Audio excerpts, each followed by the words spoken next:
Reborn यानी कि पुनः जन्म, क्या मतलब होता है इसका? मेरा नाम है माधव और मेरे चैनल का नाम है रीबॉर्न ऑफ माधव। इसे हम एक कहानी और एक एग्जाम्पल के साथ जानेंगे।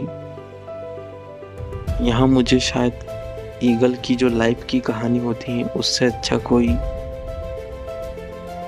एक ईगल के लाइफ में वो दिन आता है जहाँ जब उस ईगल को या तो अपने स्वाभिमान को त्याग कर दूसरों के शिकार पर दूसरों के बचे हुए झूठे भोजन को खाना होता है या फिर अपने स्वयं का पुनः निर्माण करना होता है, अपने आप को पुनः स्थापित करना होता है एक आसमान के राजा के रूप में।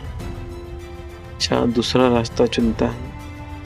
वो एक ऊंची चट्टान पर जाता है और अपने पंजों, अपनी चोंच और अपने पंखों तीनों को ही समाप्त कर देता है। चीज़ें होती हैं, कहीं पूरी तरीके से उसका साथ नहीं दे पाती हैं। चोंच मुड़ जाती है, पंजे मुड़ जाते हैं, पंख बहुत भारी हो जाते हैं, पंखों से वो उड़ नहीं पाता है, चोंच से शिकार नहीं कर पाता है। देन वो लगभग 1 महीने तक अकेला रहता है, अपनी चोंच को तोड़ देता है, अपने पंखों को उखाड़ देता है और अपने पंजों को भी साथ में तोड़ देता है। से एक ईगल अपने स्वाभिमान की लड़ाई स्वयं लड़ता है। यही एक व्यक्ति के साथ भी होता है। जब वह थक जाता है, हताश हो जाता है, सारे रास्ते बंद लगने लगते हैं, तब होता है व्यक्ति का पुनः जन्म। ये जीवन में 2 बार ही हो सकता है। पहला जब मनुष्य इस धरती पे जन्म लेता है, कुछ हासिल नहीं कर पाता है, उसका मनोबल और फाइनेंशियल कंडीशन पूरी तरह से खत्म हो जाती है, जहाँ वह व्यक्ति पूरा रोड पर आ जाता है और उस समय खोने के लिए कुछ नहीं बचता उसके पास। बट शायर का शेर है कि जब हमारे पास खोने के लिए कुछ नहीं बचता तो पाने के लिए सारी दुनिया हमारे पास होती है। ऐसा लगभग हर एक व्यक्ति के जीवन में ये समय आता है। कौन इस चीज़ का लाभ उठा पाता है वो आपको भी पता है। जैसे कि उदाहरण के तौर पर हम इलोन मस्क देख सकते हैं, जो भी बड़ी बड़ी कंपनी से उनके सीईओ मार्क जुकरबर्ग वगैरह सबको देख सकते, सब ने अपनी लाइफ में आए हुए अवसर का सही से उपयोग किया है। हमेशा देखा गया है कि जिसने इस परिस्थिति में अपने शस्त्र नहीं गिराए वही अपने जीवन में महान साम्राज्य स्थापित करने में सफल हो सका है।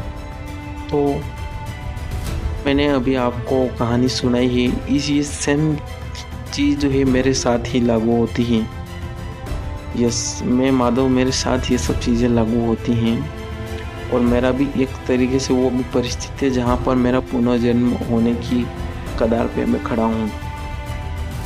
जो मैं अभी तरीके पूरी मेरी फाइनेंशियल सिक्योरिटी ख़त्म हो चुकी है। सिक्योरिटी के नाम पर मात्र मेरे पास 600 रुपये बचे हैं, जिसमें से मैंने 50 रुपये आज खर्च चुका हूँ। जो अब तक या फिर कब तक बचेंगे ये मुझे कुछ नहीं पता है। देन यहाँ से मेरा जीवन का वह समय स्टार्ट हो रहा है जिसमें या तो मैं पूरी तरह से कंगाल होकर विजय माल्या की तरह इस देश से जो भाग गया है, मैं भी अपना गाँव भाग जाऊँ, या फिर यहीं पर रुकूँ, परिस्थितियों से लड़ूँ, रोजगार के अवसर प्राप्त करूँ और मेहनत करूँ ढेर सारी, और अपने वो सपने जो मरने के लिए जिनकी मृत्यु कब की समय तो आ चुकी है, उनको डबल से यमराज को भेज के उन सपनों को जिंदा करके उनको पूरा करूं।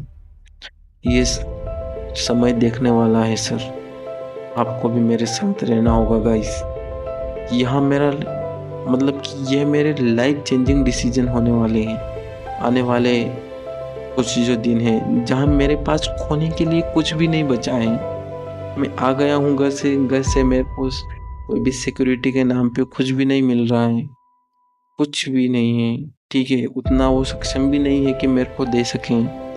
और यहाँ पर मेरे पास भी मेरी जो सेविंग थी वो ख़त्म हो चुकी है। तो ये वो समय है जहाँ पर मेरा एक पुनः जन्म होने वाला एक फेज़ आ गया है। तो देखते हैं और आप भी देखिए क्या मैं इस लाइफ चेंजिंग समस्या से निकल पाता हूँ या वहीं मेरे को वापस घर जाना पड़ेगा, क्या पता। और हाँ, इस चैनल पर मैं अपने मन के विचार और जो भी मेरे प्रश्न मेरे पास मैं जो पढ़ाई करता हूँ उससे रिलेटेड, जो मैं यूपीएससी की तैयारी कर रहा हूँ, टॉपिक से रिलेटेड जो भी मेरे पास सवाल आएंगे जो मानवता से रिलेटेड होंगे वो मैं इस चैनल पर लाता रहूँगा। तो आप भी चैनल को सब्सक्राइब कर मेरे साथ अपने जीवन का पुनः निर्माण कर सकते हैं। अगर आप भी सोच रहे हैं कि मैं भी इसी फेज़ में चल रहा हूँ कि अपने सपनों को पूरा करूँ या फिर यहाँ से गिव अप कर दूँ, तो जीवन की इसी समस्या के साथ आपसे मिलते हैं आगे देश के और भी अच्छे मुद्दे पर।